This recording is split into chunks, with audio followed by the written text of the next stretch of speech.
Drama की शुरुआत में हम देखते हैं फीमेल लीड को, जिसके नाम था सू।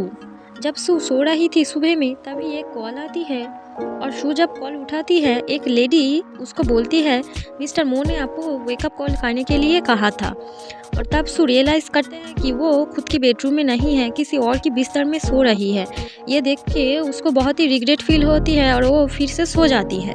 उसके बाद मॉर्निंग में जब सू ब्रेकफास्ट कर रही थी, तभी उसकी बीएफ उसको वीडियो कॉल करती है और उसको बोलती है कि तुम जॉब छोड़ दो और हम शादी कर लेते हैं। हर एक लड़की की डिमांड होती है कि वो अपने पति के पैसों में आराम करे। तब सू बोलती है तुम लड़के लोग ये सब सोचते हो, हर लड़की एक जैसी नहीं है और मैं अपनी जॉब नहीं छोड़ूंगी। ये बात सू यहाँ पर बिल्कुल ही सही बोली थी, क्योंकि हर एक लड़की एक जैसी नहीं है। कुछ लड़की अपनी लाइफ में सक्सेसफुल होना चाहती है। तो चलो आगे बढ़ते हैं। उसके बाद हम देखते हैं मेल लीड मोको, जो अपने मैनेजर के साथ एक कैफे में जा रही थी। तब सू के साथ उसकी मुलाकात होती है। तभी एक लड़का आके सू को धक्का देती है। तब सू मो के ऊपर गिर जाती है और उसकी लिपस्टिक मो की शर्ट पे लग जाती है। सू सॉरी बोलती है और कहती है मैं आपको एक नया शर्ट ला के देती हूँ। तब मो एटीट्यूड दिखाती है और बोलती है कोई बात नहीं। उसके बाद ऑफिस में सू काम कर रही थी। तब सू की बेस्ट फ्रेंड का मैसेज आती है, जिसमें वो कहती है तुम्हारा बॉयफ्रेंड एक नंबर की चीटर है, धोखेबाज है। और एक पिक पठाती है जिसमें था कि सू के बॉयफ्रेंड दूसरे एक लड़की को किस कर रही थी।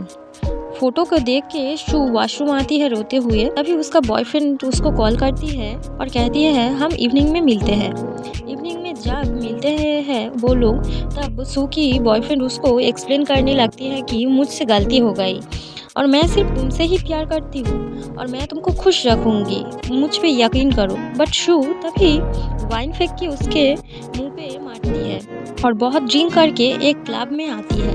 जिस बार में सू आई थी, उसी बार में मो गाना गा रही थी और सू बहुत ही नशे में थी, जिसके लिए वो एंजॉय कर रही थी। एंजॉय करते करते सू वही टेबल पे गिर जाती है और एक वेटर आती है और सू को बोलती है मैम आपकी बिल आप पेमेंट कर दो। पर सू अपनी होश में नहीं थी, इसके लिए उसको कुछ समझ नहीं आती है और वो फ़ोन को लेके ठंडी पानी में फेंक देती है। और तभी मो वहाँ पर आती है और वेटर को बोलती है कि मैं देखती हूँ।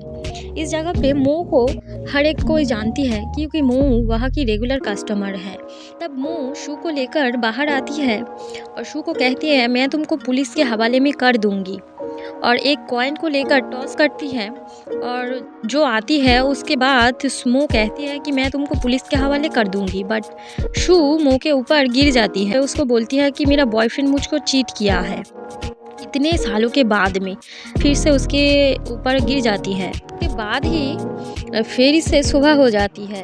असल में इतने देर से सू सोच रही थी ये सब कि क्या क्या हुआ, और वो जल्दी से उठकर बिस्तर से अपने कपड़े इकट्ठा करती है और उसको पहन के ही चले जाते हैं ऑफिस में। ऑफिस में सू का बेस्ट फ्रेंड उसके लिए खाना लाया था, पर सू उसको ना ही खा के चला गया, क्योंकि सू को ऊपर एक आरोप लगाया हुआ था। वो जिस कंपनी में काम करती है उस कंपनी में फेक प्रोडक्ट बिकती है। तो ये सब करवाया है। सू उसके पास जाती है और उसको थ्रेट करती है। वापस आने में देर होती है। उसी वक्त ही मो उस ऑफिस में आती है, क्योंकि मो यहाँ पर उस ऑफिस में कोलैब करने वाली थी, इन्वेस्ट करने वाली थी।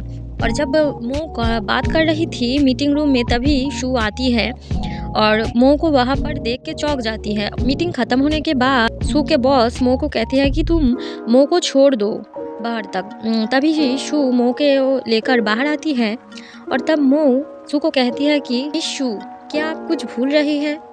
मुझे लगता है कि मैं आपको कहीं देखी थी।